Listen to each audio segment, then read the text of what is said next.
We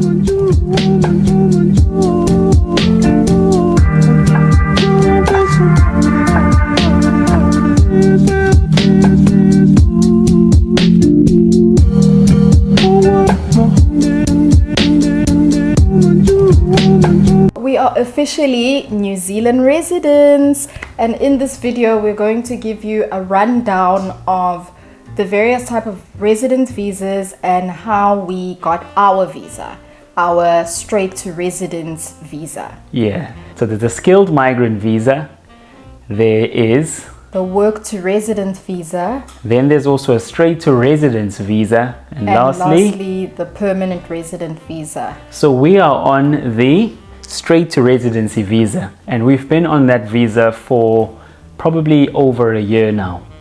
Yeah, so there's two ways to be able to do the straight to resident visa. The initial way is if you've got the money and you can afford it, because it is quite an expensive visa. You could do it from your country of origin. So as soon as you get your employment offer, instead of opting for the work visa or the accredited work visa, you can do the straight to residence visa, subject to you being part of the green list tier 1 jobs. We couldn't do that option because it is quite an exorbitant amount. It's a huge cost, and if you pair that up with relocation costs, it can be quite substantial. Late last year, the cost increased to roughly $6,000. So the documents required for this straight to residence visa, some of them are similar to the accredited work visa, and we'll share which ones are similar. And it did make the process a little bit better because we had submitted a whole bunch of information in our accredited work visa. Lindo's company, his package came with payment of the visa, so we were able to get the accredited work visa paid for through the company, and so we went for that option. So we didn't do the straight to resident visa from South Africa. However, we do have friends who just went straight for that visa, and they arrived in New Zealand as residents. So in our case, we waited a couple of months to about a year, and then we applied for the straight to resident. So for the straight to resident visa, you need a valid police clearance certificate, proof of employment, so your employment contract, an English test that you've passed, proof of residence or proof of address, and new passport photos or latest passport photos. But some of the information that is similar to the accredited work visa is character references, which you can use the same ones that you had submitted if you'd done the accredited work visa, plus medical examination. Medical test results are sometimes required, but because we had done them and they had not expired, we were able to use our previous medical records. We mentioned costs earlier on. There are additional costs over and above the $6,000 that we mentioned. Those costs include items like doing the passport photos, as well as doing your English test, and maybe other sundry costs such as getting a police clearance from South Africa. Now, I want to highlight that the English test is probably the most important one in this application, because they want to understand your proficiency in the English and your command in the English language. Now, there are two top companies that we know of that offer the English tests. The first one is your IELTS and your TOEFL. Those two are the ones that are commonly used. There are others, but unfortunately in this video, we're not going to mention all of them. We use the IELTS to do ours, and I would say that it was a seamless process. You apply online, you choose a date, and you pay the payment that they ask for, which is roughly $500, including the admin fee. So for this test, even if you are a good English speaker, there's a whole lot more to English than just speaking. So the test comprises of listening, writing, speaking, and reading. And so you're tested on those skills in the English language. There's two options. You can either do an online version where everything is fully online, or you could do a manual or physical test. However, irrespective of which option you do choose, you do actually have to show up physically to that facility. So you either have a computer in front of you or an actual person for the test. We opted for the handwritten exam, and that was purely just a choice because those were the only available dates outside of our work hours. But if you do the online one, you may get a sooner date. And just to put it out there, this test is not looking to test you that you're the expert in English. So even if you pronounce documents with documents, it doesn't matter. What's important is for you to have the clarity to speak and understand and have a command for English. There is a pass mark for this test, and I believe it's for the applicant, the main applicant in the visa.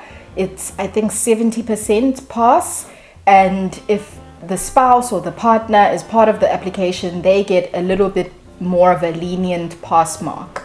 The good thing about this English test as well is that as soon as you apply, they're able to send you like a whole bunch of YouTube videos and previous tests that have been done.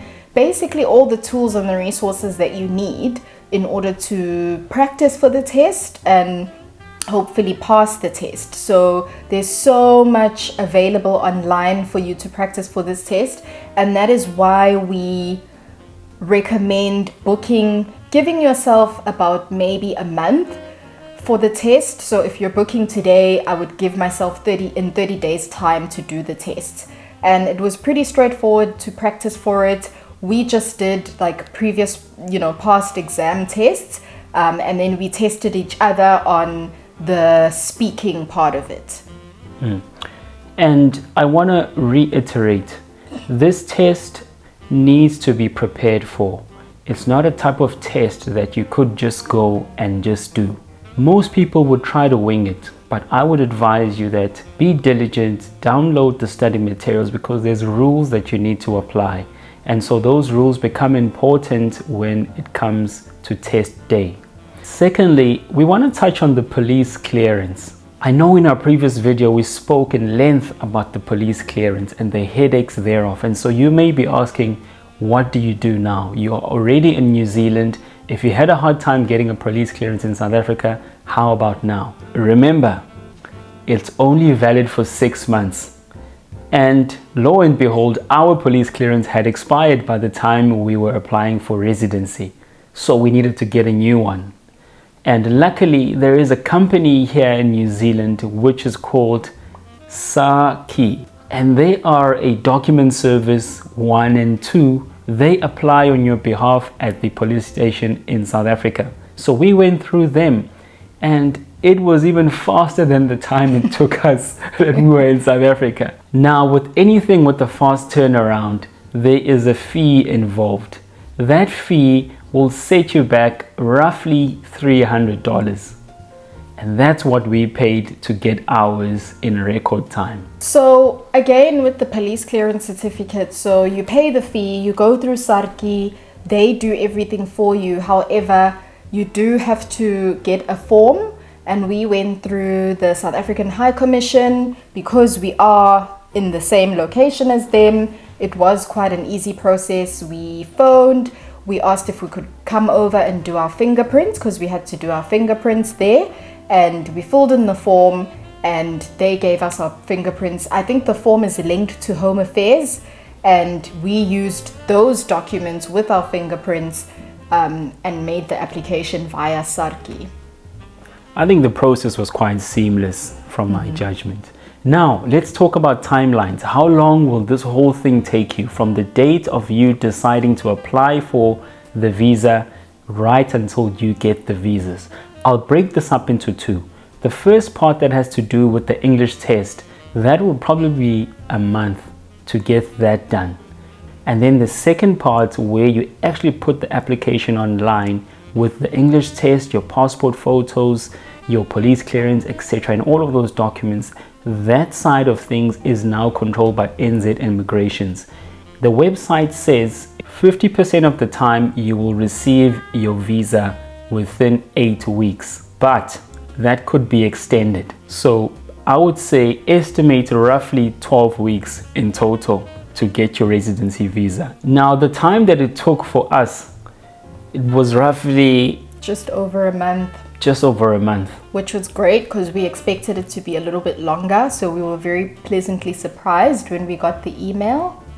Yes, and perhaps there's a person there asking, what's the point of the straight to residency visa? Well, it's really for you to live and work and study in New Zealand indefinitely.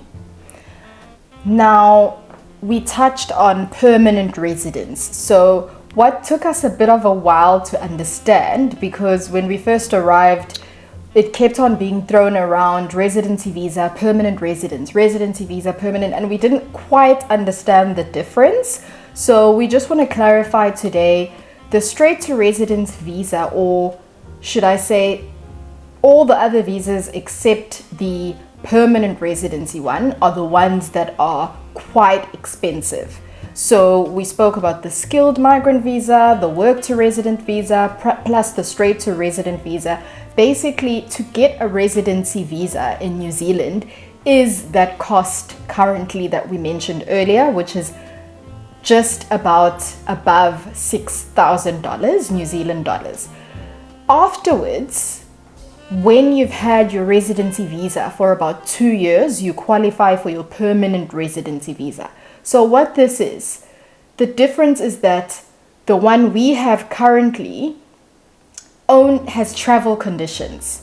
So you're allowed to travel in and out of the country. You can work in New Zealand indefinitely, but you're allowed to travel in and out of the country, go out, come back in as you please for a stipulated amount of time.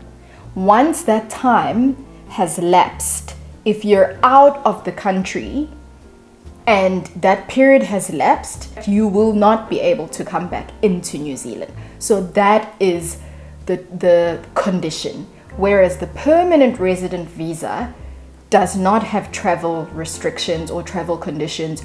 You can still work, study, live in New Zealand, but you can travel in and out of New Zealand for as much as you want. Kaz, you've explained that so well. I wouldn't have been able to articulate myself that way. And that's why I think she must have been a point or two ahead of me on the IELTS. And she was a student at school in English. So there's pointers to be taken here. If you have any questions, please drop them down in the comment section. We will put a few links as well down here. So please go and check them out. But most importantly, please like, share, and subscribe. We do apologize for coming back after a long time. We've missed you. Life has just been life. But we haven't forgotten about you. And also, please follow us on our Instagram page, Kaz and Lindo. It is in the comment section, and our TikTok page, where we do share short videos that we might not be able to share on YouTube. Thanks again for tuning in with us. This is Kaz and Lindo signing out.